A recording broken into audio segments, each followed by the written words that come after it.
ఇంతకుముందు వీడియోలో మనం జస్ట్ ఓవరాల్ డిస్కషన్ అనేది జరిగింది. ఇప్పుడు సిలబస్ డిస్కషన్ మనం చేద్దాం. దీంట్లో భాగంగా మనం చూస్తే మొత్తం మనకు 5 యూనిట్స్ ఉన్నాయి. Data interpretation and problem solve. Data interpretation and problem ఇది 50 మార్క్స్. సరే, ఇక్కడ మనకు 5 యూనిట్స్ ఉన్నాయి. 5 10 50 అని మనం భావించుకోవచ్చు కూడా.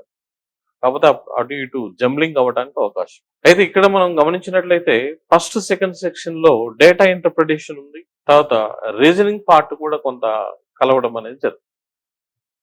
ఈ 2 సెక్షన్ లో మనం గమనించినట్లయితే data plus probability, logical reasoning and analytical and mental ability part కూడా ఇవ్వడం జరిగింది. మొదటి దాంట్లో ప్యూర్ గా మనకు డేటా ఇంటర్ప్రిటేషన్ ఇచ్చారు. డేటా దీంట్లో problems based on tabular and diagrammatical data, problems based on this. ఇక్కడ డేటా ప్లస్ దీంట్లో కొంత పార్ట్ రీజనింగ్ పార్ట్ కూడా ఇవ్వడం జరుగుతుంది.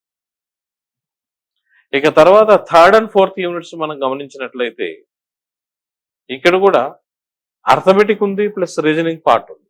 అర్థమెటిక్ క్వాంట్ అన్నమాట. అర్థమెటిక్ ప్లస్ వాటి రీజనింగ్. ఇక ఫిఫ్త్ యూనిట్ వచ్చేసి మొత్తం ప్యాసేజ్ అనాలిసిస్ అండి. ప్యాసేజ్ అనాలిసిస్ ఈ డేటా ఇంటర్ప్రిటేషన్ కి సంబంధించి మినిమం 10 నుంచి 15 మార్కులు రావడానికి అవకాశం అనేది ఉంటుంది. Each question carries 2 marks. మనకి ఇందులో 30 క్వశ్చన్లు ఇస్తాడండి. ఒక 5 క్వశ్చన్లు ఛాయిస్ కింద మనం వదిలేయచ్చు. ఇక ఆన్సర్ ఎనీ 25 టు వాటి 50 మార్క్స్. మొత్తం పేపర్ మీద మనకి 30 క్వశ్చన్స్ ఇవ్వడం జరుగుతుంది. దాంట్లో 25 క్వశ్చన్స్ మనం ఆన్సర్ చేయాలి. కాబట్టి మనం ప్రాబ్లమ్ సాల్వ్ చేసేటప్పుడు స్టార్ట్ చేసే ముందు పేపర్ని అబ్జర్వేషన్ లో ఉంచి ఒకసారి చదవడం బెటర్.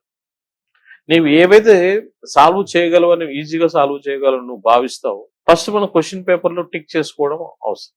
లేకపోతే మనకి ఏమవుతాయంటే కన్ఫ్యూజ్ అయ్యి క్యాన్సిలేషన్స్ రావడానికి అవకాశం ఉంది. ఇప్పుడు ఇది మనం చూసినట్లయితే ఎన్ని ఏరియాస్ ఉన్నాయి? Data, reasoning plus passage analysis. అందులో ఇంకోటి ఏంటి, ఇక్కడ అర్థమెటిక్. ఇంతకుముందు వీడియోలో మనం ఏ టాపిక్స్ వేటి గురించి మనం నేర్చుకోవాలని చెప్పుకున్నాం.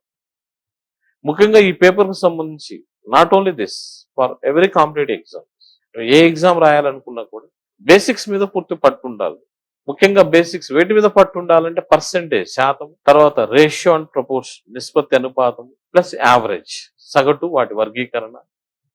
కనీసం ఇవి మన మైండ్లో ఉంటే క్యాలిక్యులేషన్ ఫాస్ట్ అవుతుంది. తద్వారా కాన్ఫిడెన్స్ పెరుగుతుంది. తద్వారా మన టార్గెట్ మనం రీచ్ అవ్వడానికి అవకాశం అనేది ఉంది.